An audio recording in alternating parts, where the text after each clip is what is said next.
together. Radio 91 where it's always better. Where it's always better.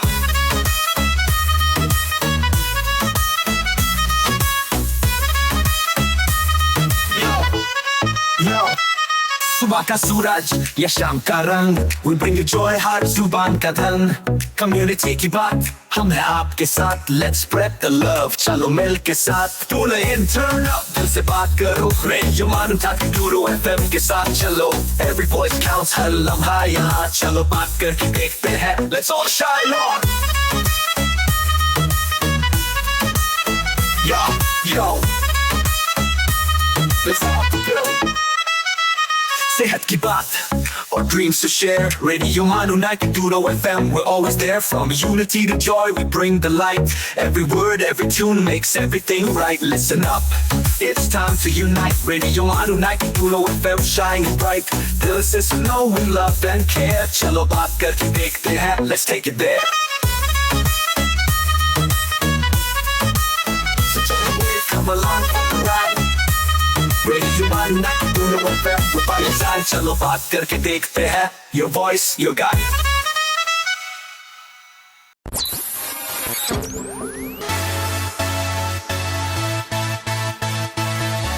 आप सुन रहे हैं radio मानू 90.0 FM. चलो बात करके देखते हैं.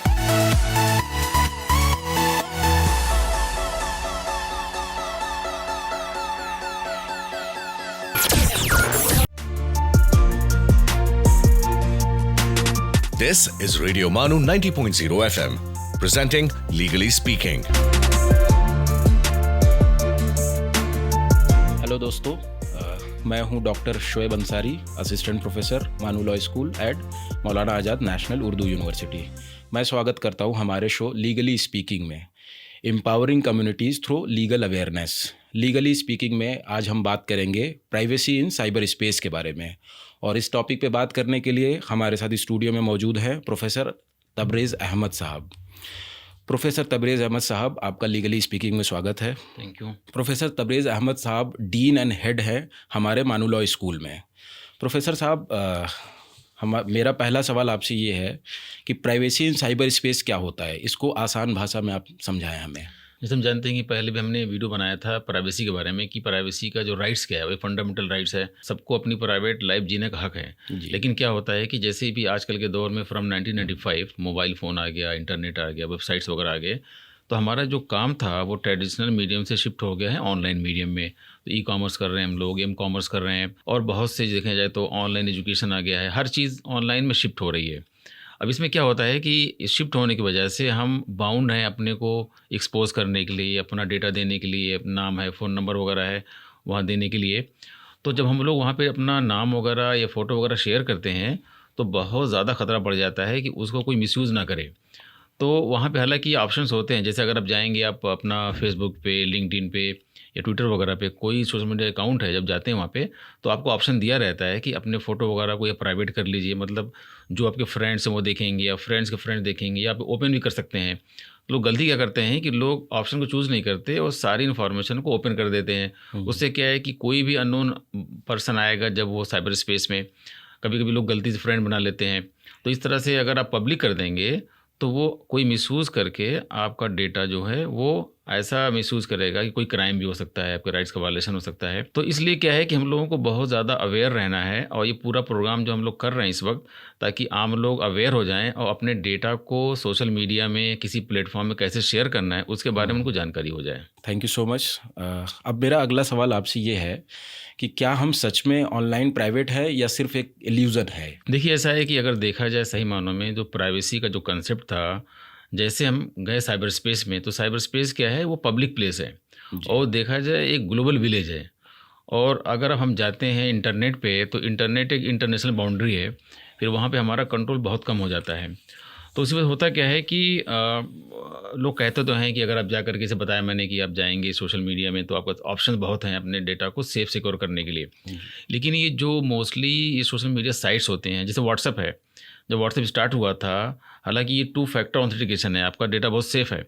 लेकिन जो बिज़नेस वेबसाइट, जो बिज़नेस व्हाट्सएप है, उसमें भी क्या है, काफ़ी डेटा आपका पब्लिक हो जाता है. तो आपको क्या है कि देखा जाए तो कहने के लिए तो सारी वेबसाइट सब लोग ये कहते हैं कि हमारा डेटा बहुत सेफ है, सिक्योर है, लेकिन क्या है कि एक इल्यूज़न लगता है ये, क्योंकि जब आप जाएंगे सोशल मीडिया में तो कुछ चीज़ें तो लामोहल्ला आप शेयर करेंगे। जैसे जब भी आप रजिस्टर करेंगे तो बताएंगे मोबाइल नंबर, अपना नाम बताएंगे, एड्रेस बताएंगे, अपना डेट ऑफ बर्थ बता सकते हैं आप, जो क्रेडिट कार्ड की वजह से क्या है कि बहुत सेंसिटिव इन्फॉर्मेशन है। सही मानों में अगर देखें जो फिलॉसफी है आपके साइबर स्पेस की, उसके लिहाज से तो लगता है कि कोई भी चीज़ सेफ़ नहीं है। जो चीज़ जाएगी एक बार साइबर स्पेस में वो कभी ना कभी कहीं ना कहीं रिफ्लेक्ट होगी और कोई मिसयूज़ कर सकता है। तो यहाँ पे क्या है कि बहुत ज़्यादा कॉन्शियसली एक तो समझना है आपको टेक्नोलॉजी को कि कैसे काम करती है, कैसे डेटा सेफ सिक्योर कर सकते हैं, कितना आपको वहाँ पे शो करना है।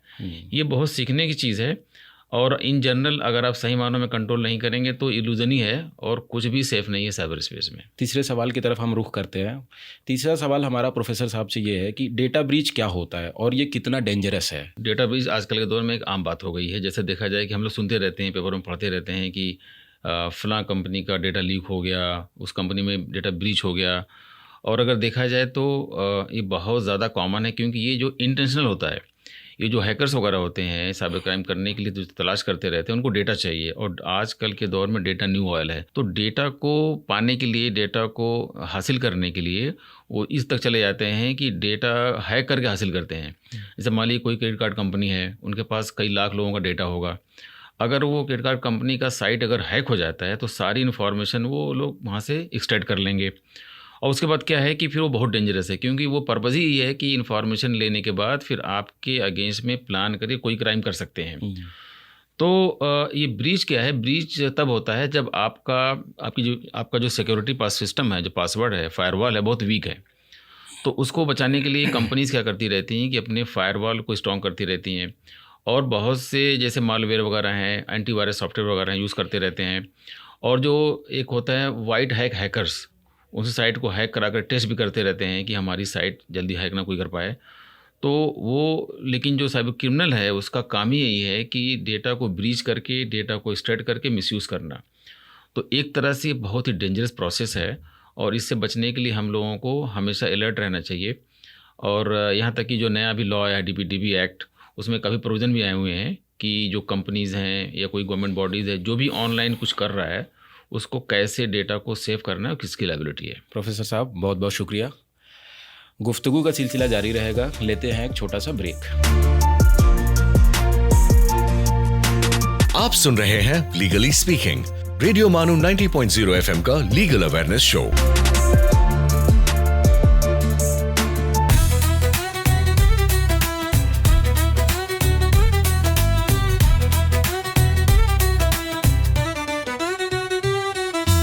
Listening to Radio Manu 90.0 FM, a community radio station. So join the wave, come along for the ride. Radio Manu 90.0 FM, we're by your side. चलो बात करके देखते हैं. Your voice, your guide.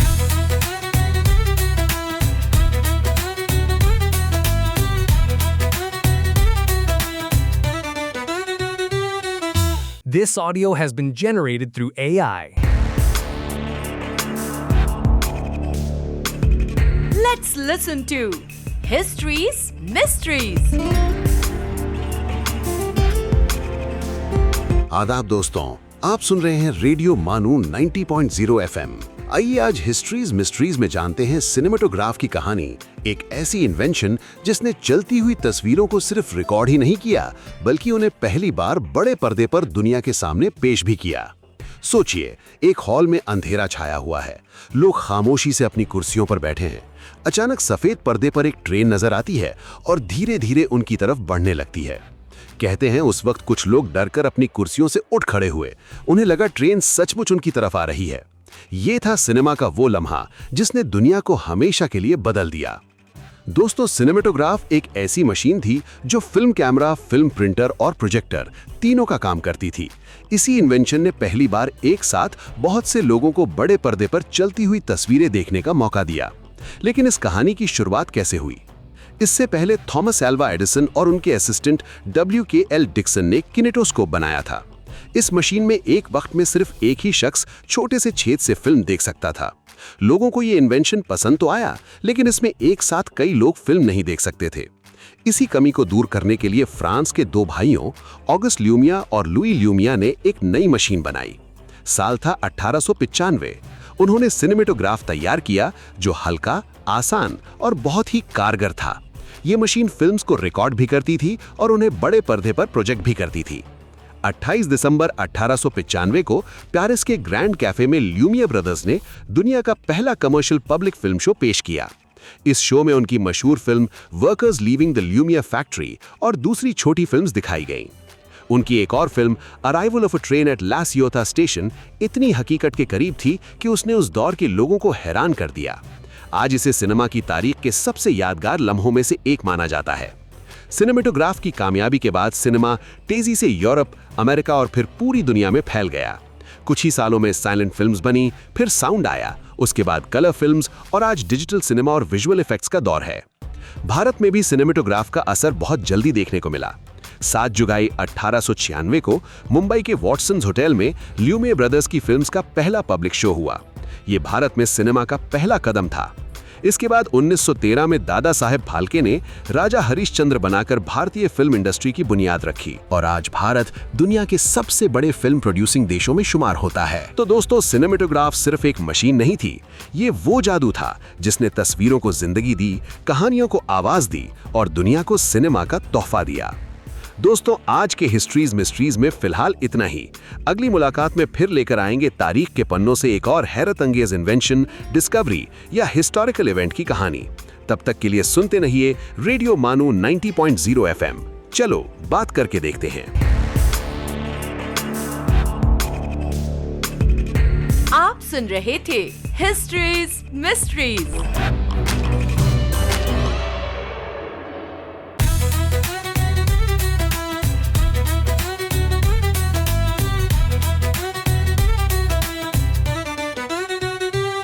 For sales, marketing and brand promotions, write to us on Radio Manu at manu.edu.in. So join the wave, come along for the ride. Radio Manu 90.0 FM, we're by your side. चलो बात करके देखते हैं. Your voice, your guide.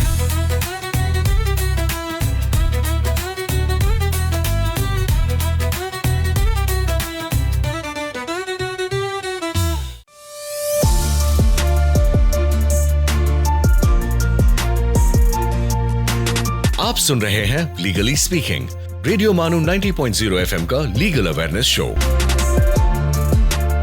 Break के बाद एक बार फिर से मैं आप सभी का खैर मकदम करता हूं। आप सुन रहे हैं लीगली स्पीकिंग और हम गुफ्तगू कर रहे हैं प्राइवेसी इन साइबर स्पेस के बारे में।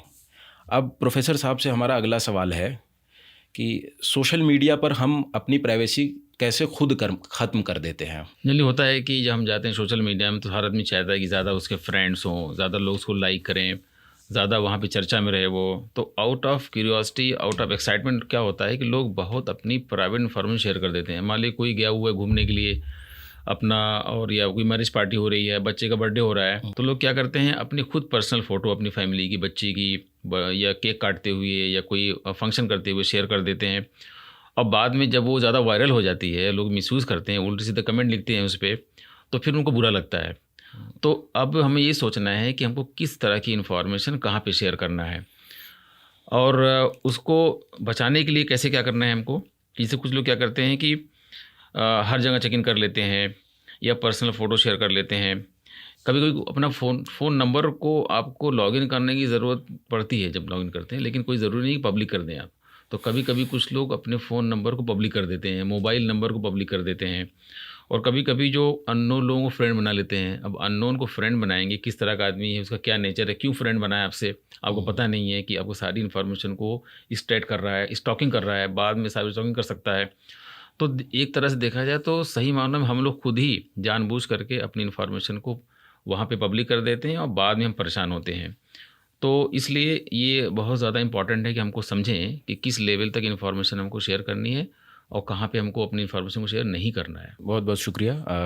अब मैं आपसे अगला सवाल, क्या मोबाइल ऐप्स हमारी स्पाइंग करते हैं? ये बहुत अच्छा क्वेश्चन है, क्योंकि देखा जाए जो मोबाइल एप्लीकेशंस हैं मोस्टली फ्री होते हैं, और हम जानते हैं कि कोई अगर फ्री है तो फिर बहुत डेंजरस है।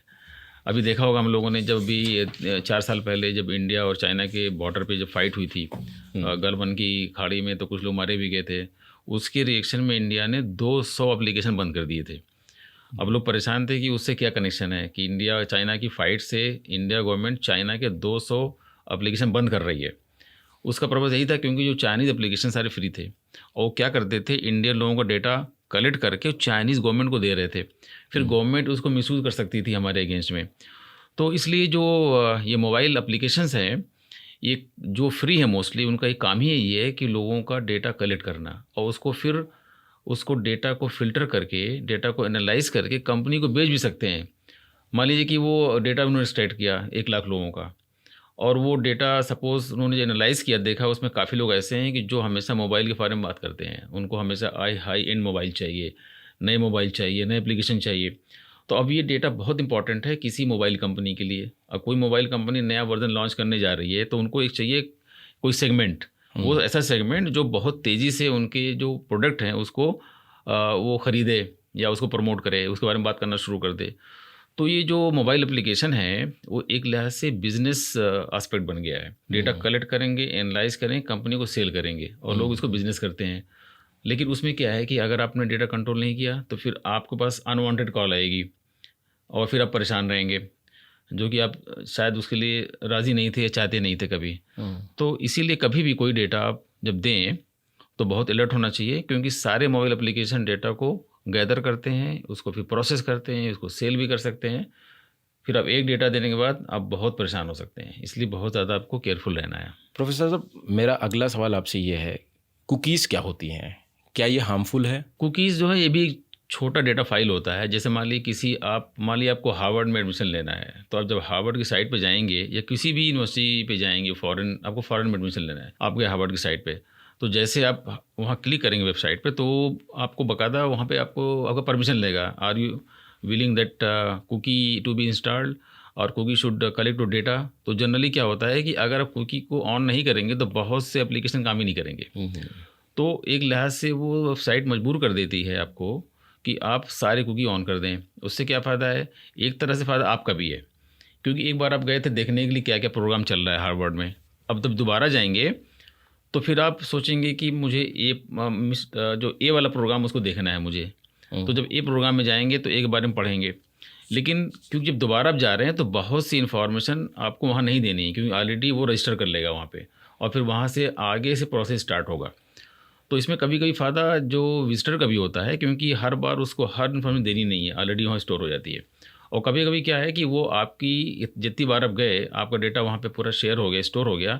फिर उस डेटा को हो सकता है कि शायद 1 आध महीने बाद जो यूनिवर्सिटी थी जहाँ आप जा रहे थे वेबसाइट पे, वो फिल्टर करके सोचे कि ये बंदा बहुत ज़्यादा पोटेंशियल है, एडमिशन लेना चाहता है, वो कॉल भी आ सकती है, आपको मेल भी आ सकता है। तो पता चला कि आप गए थे खाली सर्वे करने के लिए, फिर कॉल आना शुरू हो गई, फिर मेल आ रहा, परेशान है, आपका पूरा मेल बॉक्स फुल हो जा रहा है, इतनी कॉल आ रही है, तो अभी इरिटेट हो रहे हैं। ठीक है, तो इस तरह से अगर देखा है, जो कुकीज़ जो हैं बहुत सोच समझ के आपको ऑन करना है। अगर सिंपली आप गए सर्वे करने के लिए तो मत ऑन करिए। अगर आपको फ्यूचर में बहुत ज़्यादा एक्सेस करना है उस वेबसाइट को और कई बार विजिट करने वाले हैं, आपके लिए कुछ फ़ायदेमंद की चीज़ है, तब ऑन करिए, ताकि फिर आपको बाद में प्रॉब्लम ना हो। गुफ्तगू का सिलसिला यूं ही जारी रहेगा। लेते हैं एक small break. You are listening to Legally Speaking, Radio Manu 90.0 FM's legal awareness show.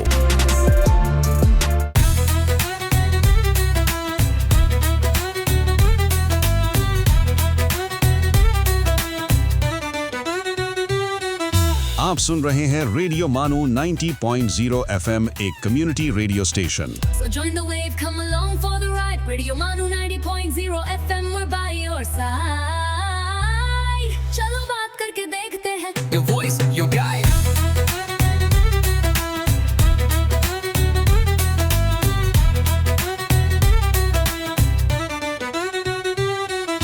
This audio has been generated through AI.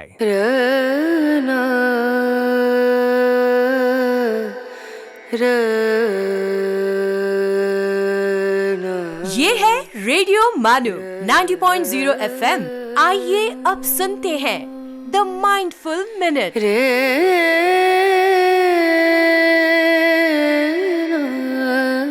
The best time for planning a book is while you're doing the dishes. Agatha Christie.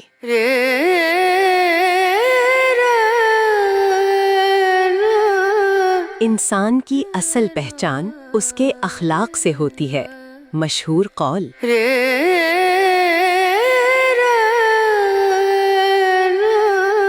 शिक्षा वो आईना है जो आपकी असाधारणता को प्रकट करता है। Mark Twain. This is Radio Manu 90.0 FM. You were listening to the Mindful Minute.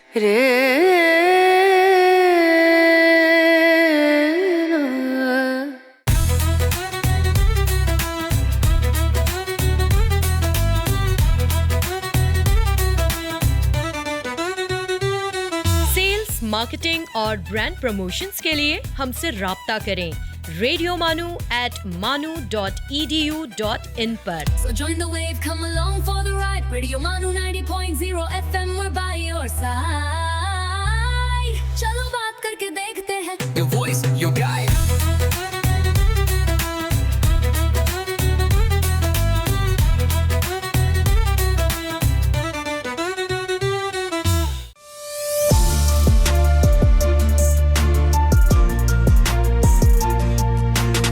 You are listening to Legally Speaking, Radio Manu 90.0 FM's legal awareness show. Break के बाद एक बार फिर से मैं आप सभी का खैर मकदम करता हूं। आप सुन रहे हैं लीगली स्पीकिंग और हम गुफ्तगू कर रहे हैं privacy in cyber space. Professor साहब से अगला सवाल मेरा ये है कि क्या गवर्नमेंट और कंपनीज के पास जो हमारा डेटा होता है क्या ये सेफ है? देखा जाए तो ये सेफ है, ऐसा नहीं है, क्योंकि मान लीजिए कि हमारा जो अभी आधार का डेटा है या आप जो अपना इनकम टैक्स फाइल करते हैं, जो टैक्स की साइट पे आपको टैक्स का डेटा है, या इस तरह से आपका वोटर आईडी जो होता है, वोटर का जो डेटा होता है गवर्नमेंट के पास, ये डेटा तो मोस्टली सेफ होता है। लेकिन क्या होता है, जैसे बताया मैंने, जो डेटा ब्रीच, लेकिन इतना ज़्यादा डेटा एक जगह होना, क्योंकि वो एक लिहाज से बहुत पोटेंशियल थ्रेट है और जो साइबर क्रिमिनल हैं उनके लिए बहुत बड़ा, देखा जाए तो गोल्ड माइन है कि अगर वो एक, फॉर एग्जांपल, अगर हमारा आधार का जो वेबसाइट है, जो सिस्टम अगर हैक हो जाए तो सोचिए कई करोड़ लोगों का डेटा वहाँ से गायब हो जाएगा। या अगर वोटर आईडी वाला हमारा जो वेबसाइट है या जो भी एप्लीकेशन है, अगर वो हैक हो जाए तो कितना डेटा वहाँ से हमारा निकल जाएगा। तो गवर्नमेंट तो पूरी कोशिश करती है कि हम जो डेटा सेफ़ रखें, लेकिन जो साइबर क्रिमिनल हैं ज़्यादा स्मार्ट होते हैं, उनके वो दिन भर लगे रहते हैं, वो रिसर्च करते रहते हैं। और क्या हो रहा है आजकल के दौर में, जो ये क्राइम हो रहा है, पहले क्राइम कौन लोग करते थे? आम लोग करते थे, लोकलिटी में करते थे, छोटे मोटे क्राइम करते थे। और उसके पीछे एक लॉजिक भी था कि कुछ जॉब नहीं मिल रही है, परेशान है, तो कुछ नहीं करे तो क्राइम कर दिया। कभी इरिटेशन उनको हो गया, फ्रस्ट्रेट हो गए या फेल हो गए जॉब में। अब क्या हो रहा है कि अब आजकल जो क्राइम हो रहा है वो बहुत ज़्यादा क्वालिफाइड लोग कर रहे हैं, वो वाइट कॉलर क्राइम हो रहा है। अब सोचिए हैकिंग कौन कर सकता है? वही करेगा जिसको पूरा एक पूरी कॉम्पिटेंसी है, पूरी इन्फॉर्मेशन है उसको वेबसाइट के बारे में, कंप्यूटर के बारे में, सॉफ्टवेयर सिस्टम के बारे में, फायरवॉल्स के बारे में, सिक्योरिटी सिस्टम के बारे में इतना उसको एक्सपीरियंस है कि वो बहुत अच्छी तरीके से डेटा को क्रैक करता, हैक कर रहा है। तो उसमें क्या ज़रूरत क्या है गवर्नमेंट लेवल पे सारे लोगों को कि जो डेटा सिक्योरिटी लेवल है उसको बढ़ाना चाहिए। और ऐसे क्या हो रहा है, बहुत से आजकल मालवेयर भी आ गए हैं, बहुत से इस तरह के जो सॉफ्टवेयर आ गए हैं, वो काम ही है डेटा को क्रैक करना और पासवर्ड को हैक करना। तो उससे बचने के लिए ये हम लोगों को क्या चाहिए कि हम लोग सोच समझ करके इन्फॉर्मेशन दें गवर्नमेंट को। गवर्नमेंट को क्या करना है कि अपना इस तरह का डेटाबेस जहाँ बहुत ज़्यादा डेटा है लोगों का, आम जनता का, उसमें बहुत ज़्यादा सिक्योरिटी सिस्टम होना चाहिए। उसको वक्त वक्त पे गवर्नमेंट को ट्रैक भी करना चाहिए, ताकि कोई मालवेयर अगर आ गया इस तरह का हो या कोई एंटीवायरस सॉफ्टवेयर अगर अच्छा हो उसको यूज़ करना चाहिए, ताकि जो हैकर्स लोग हैं ये कोशिश कर रहे हैं करने की, वो उससे कर ना पाएँ। इससे बचने के लिए जो DPDP एक्ट बता रहा था मैं भी आपको कुछ देर पहले कि 2023 में गवर्नमेंट ने बाकायदा एक नया लॉ बनाया है, DPDP एक्ट 2023। उसमें क्या है कि जो भी कोई डेटा कलेक्शन करेगा वो उसकी जिम्मेदारी है कि वो डेटा वहाँ से हैक ना होने पाए। हैक ना होने पाए कि मतलब उसको जो सिक्योरिटी सिस्टम है, वॉल है, बहुत ज़्यादा पावरफुल रखनी है, बहुत स्ट्रॉन्ग रखनी है। तो इसमें चाहे कोई गवर्नमेंट कंपनी हो, चाहे प्राइवेट कंपनी, यूनिवर्सिटी, जैसे मान ली हमारी भी यूनिवर्सिटी है, हमारा भी डेटा, हमारे बच्चों का डेटा है, फैकल्टी का डेटा है, काफ़ी हमारे साइट पर रहता है। जैसे हमारा CDOE है, जहाँ पे हमारा ऑनलाइन और डिजिटल एजुकेशन चलता है, काफ़ी बच्चे कोर्स करते रहते हैं, उनकी मार्कशीट रहती है, बहुत कुछ रहता है। तो हमारी भी जिम्मेदारी है कि हम अपने सिस्टम को बहुत ज़्यादा सेफ सिक्योर रखें, ताकि कभी अगर कोई हैक करना चाहे तो हैक ना कर पाए। तो दोनों साइड से है कि हमको डेटा अपना बहुत सोच समझ के देना है, और जो डेटा गैदर कर रहा है, चाहे प्राइवेट हो, गवर्नमेंट हो, कंपनीज़ हो, हमेशा अपने सिस्टम को सिक्योर करना है, नए नए सॉफ्टवेयर लाने हैं, सिस्टम को उनका टेस्ट करते रहना है कि सिस्टम फुल प्रूफ होना चाहिए। इस तरह से क्या है कि हम लोग बच सकते हैं। क्योंकि होता क्या है कि आजकल के दौर में कि हमको तो लगता है कि हमारा डेटा तो एक सिस्टम में है, किसी एक कंप्यूटर में है, किसी सर्वर में है, लेकिन कुछ डेटा वो क्लाउड में भी होता है। और क्लाउड जानते हैं, क्लाउड का जो कंसेप्ट है वो पूरे दुनिया में घूमता रहता है। आपका क्लाउड कहाँ पे होगा पता नहीं है आपको। तो वो थ्रेट पूरे वर्ल्ड में है, और हर कंट्री का सिक्योरिटी सिस्टम अलग अलग है, हर कंट्री का डिफरेंट लॉज हैं। तो कोई गारंटी नहीं है कि आपने मान लिया कि जो लेते हैं डेटा बैंक, वो किसी कंपनी का लेते हैं, उसे डाटा क्लाउड में रहता है, वो कंपनी अपना क्लाउड कहाँ फिक्स करें पता भी नहीं है, उस कंट्री का क्या लॉ है। कंपनी की लायबिलिटी तो हो जाएगी, लेकिन जब हमारा डेटा एक बार लीक हो गया तो फिर डेटा वापस नहीं मिलेगा। तो उस तरह से ये क्या है कि सेफ़ तो है, लेकिन बहुत ज़्यादा कंपनी को, गवर्नमेंट को अवेयर रहने की ज़रूरत है, और बहुत वक्त पे उनको अपने सिस्टम को चेक भी करने की ज़रूरत है, ताकि ये डेटा लीक ना हो, क्योंकि ये बाउंड्री पूरी ग्लोबल है। तो प्रोफेसर साहब ने हमें मुख्तसर से जवाब में इस सवाल में ये समझाया कि गवर्नमेंट और कंपनीज़ के पास हमारा डेटा है, ठीक है, लेकिन गवर्नमेंट और कंपनीज़ को जो हमारा जो लॉ है, जो सरकार ने पास किया है, DPDP एक्ट, उसके जो गाइडलाइंस है उनको फॉलो करना चाहिए, ताकि डेटा सेफ़ रहे और सिटीजन्स के राइट्स प्रोटेक्टेड रहे। अब प्रोफेसर साहब से मेरा अगला सवाल ये है कि अब जो हम बहुत सारे ऐप्स को सोशल मीडिया पे हम अपने डेटा को शेयर करते हैं, तो क्या स्ट्रॉन्ग पासवर्ड जो है और साइबर सिक्योरिटी हाइजीन, ये कितना इम्पोर्टेंट है हमारे डेटा को प्रोटेक्ट करने के लिए? अगर देखा जाए तो साइबर सिक्योरिटी हाइजीन बहुत इंपॉर्टेंट कंसेप्ट है, क्योंकि अभी रिपोर्ट के लिहाज से जो कंपनी, उनका बजट 17% बढ़ गया है साइबर सिक्योरिटी का। तो हर साल जो बजट है सिक्योरिटी का बढ़ा चला जा रहा है, क्योंकि सिक्योरिटी जो फायरवॉल सिस्टम है या एंटीवायरस सॉफ्टवेयर वगैरह हैं, वो दिन ब दिन कॉस्टली हो रहे हैं, क्योंकि हैकर लोग दिन ब दिन स्मार्ट हो रहे हैं। तो उस तरह से अब हमारी जिम्मेदारी है कि हम आम जनता को भी चाहिए, सभी लोगों को चाहिए कि अपना जो पासवर्ड है उसको बहुत स्ट्रॉन्ग रखें। स्ट्रॉन्ग कैसे रख सकते हैं?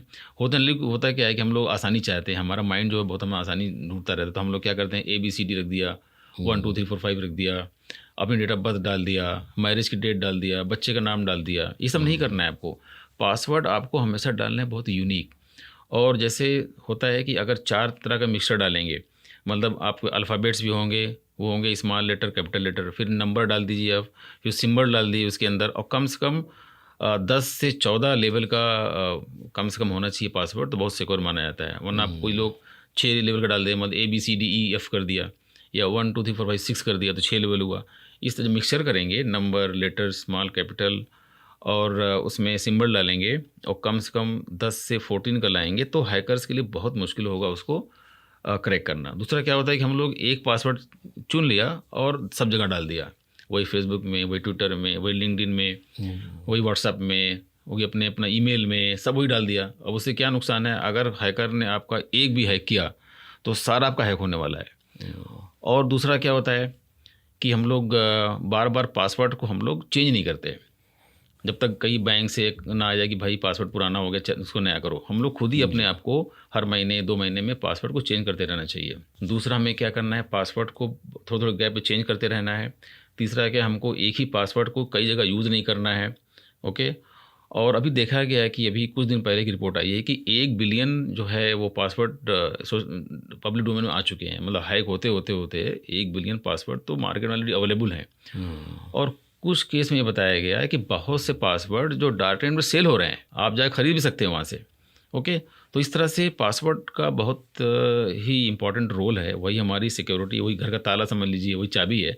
उसको अगर आप स्ट्रांग नहीं बनाएंगे, बार बार उसको अपडेट नहीं करेंगे, तो हमेशा खतरा बना रहेगा, और कोई भी हैकर आराम से आपका पासवर्ड जहाँ हैक किया तो पूरा डेटा आपका चोरी कर लेगा। दोस्तों, प्रोफेसर साहब ने बहुत अच्छे से इस सवाल का जवाब हमें दिया, और इस जवाब में उन्होंने ये कहा कि रेगुलर अपडेट्स करना चाहिए हमें पासवर्ड में, और साथ ही साथ पासवर्ड जो है कि हमें मिक्सचर ऑफ लेटर्स, सिंबल्स, ये सारी चीज़ें होनी चाहिए। अब हम प्रोफेसर साहब से अगला सवाल पूछते हैं कि क्या पब्लिक वाईफाई यूज़ करना सेफ है या रिस्की है? देखिए, सही मानों में अगर आप कोई जनरल काम कर रहे हैं, कुछ खाली सर्च कर रहे हैं गूगल वगैरह पे, कोई बेसिक काम कर रहे हैं तो ठीक है, पब्लिक वाईफाई कर सकते हैं। लेकिन कोई अगर सेंसिटिव आप काम कर रहे हैं, मान लीजिए आप जाकर के बैंक की साइट खोल के पैसे ट्रांसफ़र कर रहे हैं, तो ये सब नहीं करना चाहिए। तो कोई भी अगर आप ऐसा काम करें जो बहुत सेंसिटिव है, बहुत ही डेंजरस चीज़ है, तो वो आपको नहीं करना है। क्योंकि क्या है कि आपको आप पब्लिक वाईफाई में है, वहाँ काफ़ी लोग हैं, पता नहीं कौन कौन वहाँ पे हैं, तो कोई आपका जब आप ऑनलाइन रहेंगे तो आप ज़्यादा डेंजरस है उस वक्त। तो कोई भी ऑनलाइन अगर 2-4 लोग ऑनलाइन है, उसमें एक साइबर हैकर है, साइबर क्रिमिनल है, और आप भी ऑनलाइन है और पब्लिक वाईफाई है, तो आप बहुत ज़्यादा डेंजर जोन में हैं। तो आपको ऐसा कुछ काम नहीं करना है जो बहुत सेंसिटिव हो। जैसे स्पेशली मैं बताऊंगा कि बैंक के बारे में, कभी भी अपना बैंक की वेबसाइट, बैंक का अपना कुछ पासवर्ड मत डालिए, कहीं कुछ पैसा ट्रांसफ़र मत करिए, और अपनी बैंक अकाउंट मत खोलिए वहाँ पे ऑनलाइन। और इस तरह से और भी कोई अगर आप कोई सीरियस काम कर रहे हैं तो मत करिए। अदरवाइज़ क्या है कि आप बहुत डेंजर जोन में हैं, वो वहाँ पे ख़तरा बहुत ज़्यादा बना रहता है। प्रोफेसर साहब ने मुख्तसर से लफ्ज़ों में इस सवाल के जवाब में हमें ये समझाया कि पब्लिक वाईफाई आप यूज़ करें, लेकिन जब बात आती है फाइनेंशियल ट्रांजैक्शन की, वहाँ हमें बहुत ज़्यादा अलर्ट रहना है। अब हमारा आज का आखिरी सवाल प्रोफेसर साहब आपसे ये है कि आम आदमी अपनी डिजिटल प्राइवेसी कैसे प्रोटेक्ट करे? देखिए, पहले बताया मैंने कि फ़र्स्ट काम तो एक हमेशा पासवर्ड बहुत स्ट्रॉन्ग रखना बताया मैंने कि किस तरह से स्ट्रॉन्ग रखेंगे। और कभी भी क्या होता है, अननोन लिंक उस आपको क्लिक नहीं करना है। आजकल क्या होता है, व्हाट्सएप यूनिवर्सिटी है, कुछ भी व्हाट्सएप पे आता है, हम समझते हैं कि सही आ रहा है, और कोई लिंक भेज देता है, हम फट से क्लिक कर देते हैं आउट ऑफ क्यूरियोसिटी। तो जब तक ये पता ना हो कि लिंक कहाँ से आ रहा है, लिंक कौन भेज रहा है, लिंक में क्या है, क्योंकि सही मायनों में जो क्राइम का पहला स्टेप है वो लिंक को क्लिक करना है। कोई आपको मेल कर दिया कुछ, आपको पता ही नहीं, आपको लगेगा कि ये मेल जो बैंक से आ रहा है, लेकिन ये फिशिंग हो रही है। कोई बैंक से नहीं आ रहा है, कोई बैंक का नाम ले करके बना करके कोई ईमेल वगैरह आपको भेज रहा है, और आप जल्दबाजी में चेक नहीं कर पाए कि बैंक से आ रहा है कहाँ से आ रहा है। तो जैसे वो जानबूझ के उसमें ऐसा लिंक रखा है उसने, जैसे आप लिंक क्लिक करेंगे तो लिंक में हो सकता है वायरस हो, पूरा फ्लो कर जाएगा, हो सकता है कोई स्टीलिंग सॉफ्टवेयर उसके अंदर हो, वो आपका पासवर्ड चोरी कर लेगा, या ऐसा कुछ होगा कि डेटा ग्रम्बल कर देगा, डेटा डिलीट कर देगा। तो कभी भी आपको कोई भी अननोन लिंक को शेयर नहीं करना है, और हमेशा अपनी जो सोशल मीडिया सेटिंग है उसको हमेशा स्ट्रॉन्ग रखना है कि आपका जो डेटा सही मायने में कौन लोग देख सकते हैं। आपका पर्सनल फोटोग्राफ है, आपका मोबाइल नंबर है, ईमेल एड्रेस है, कौन लोग देख सकते हैं? वो फर्स्ट लेवल ऑफ फ्रेंड्स या फैमिली फ्रेंड्स। लोग क्या करते हैं, पूरा ओपन कर देते हैं, वो नहीं करना है। फ्रेंड्स के फ्रेंड को भी ओपन नहीं करना है। आपके फ्रेंड के जो अदर फ्रेंड्स हैं, मान लीजिए आपके 1 लाख फ्रेंड्स हैं और आपके 1 लाख के भी 1-1 लाख फ्रेंड्स हैं, तो सोचिए कितने मिलियन लोग जुड़ गए। और आपके फ्रेंड तो आप जानते हैं कौन है, आपके फ्रेंड्स के फ्रेंड कौन आप नहीं जानते। तो इसीलिए आपको हमेशा 1 लेवल तक ही ओपन करना है कि फ्रेंड्स देख सकें, या फैमिली फ्रेंड्स। फ्रेंड्स के फ्रेंड कभी ओपन नहीं करना है, और आम जनता के लिए कभी ओपन नहीं करना है। और इस तरह से हमेशा आपको रेगुलरली अपडेट करते रहना है, हमेशा केयरफुल रहना है, और हमेशा ट्रैक भी करते रहना है। मैं तो यहाँ तक कहूँगा कि जा करके हमेशा गूगल में डालिए, अपने बारे में पूछिए गूगल से कि मेरे बारे में क्या चल रहा है। गूगल बताएगा आपको कि आपके बारे में क्या न्यूज़ है, आपके बारे में क्या इन्फॉर्मेशन गूगल दे रहा है, और क्या फ़ोटोग्राफ अवेलेबल आपके बारे में है गूगल में। इवन मैं कहूँगा जा करके आप ग्रोक से पूछिए, आप जा करके ChatGPT से पूछिए कि who is Tabrez Ahmed, who is the Shoaib, तो वो बताएगा आपको। हो सकता है कभी ये भी कह सकता है कि नहीं ये बहुत अच्छे आदमी, कभी शायद नेगेटिव बोल सकता है। तो अब फिर आपको अलर्ट हो जाना है, क्योंकि अगर नेगेटिव बोल रहा है तो कहीं ना कहीं से डेटा गैदर कर रहा है, कोई ना कोई आपके बारे में फ्लो कर रहा है, कोई डिफेम करना चाहता है। तो इस तरह से ये ऐसा फील्ड हो गया है, इतना वाइड फील्ड हो गया है, और आउट ऑफ क्यूरियोसिटी और लैक ऑफ इन्फॉर्मेशन कभी कभी हम लोग गलती करते हैं, और एक गलती अगर आप करेंगे साइबर स्पेस में तो हमेशा के लिए शायद बहुत परेशानी में आ सकते हैं। तो इस तरह से मैं ही कहूँगा सारे लोगों को कि हम लोगों को बहुत अलर्ट रहना है, अपनी प्राइवेसी को चेक करते रहना है, और हमेशा देखते रहना है कि साइबर स्पेस में आपके बारे में क्या चल रहा है। प्रोफेसर साहब बहुत बहुत शुक्रिया। हमारे बहुत सारे सवालों का आपने जो है कि बहुत ही बखूबी आसान भाषा में जो है कि हमारे दर्शकों को आपने समझाया। दोस्तों, मुझे उम्मीद है हमारा शो आपको पसंद आया होगा। अगर आप कोई सजेशन हमसे शेयर करना चाहते हैं तो आप हमें ईमेल कर सकते हैं, और हमारा ईमेल आईडी है radiomanu@manu.edu.in। आपके रिस्पॉन्सेस का हम सभी को इंतज़ार रहेगा। अगले हफ्ते आपसे फिर मुलाकात होगी। Till then, take care. You were listening to Legally Speaking, Radio Manu 90.0 FM's Legal Awareness Show.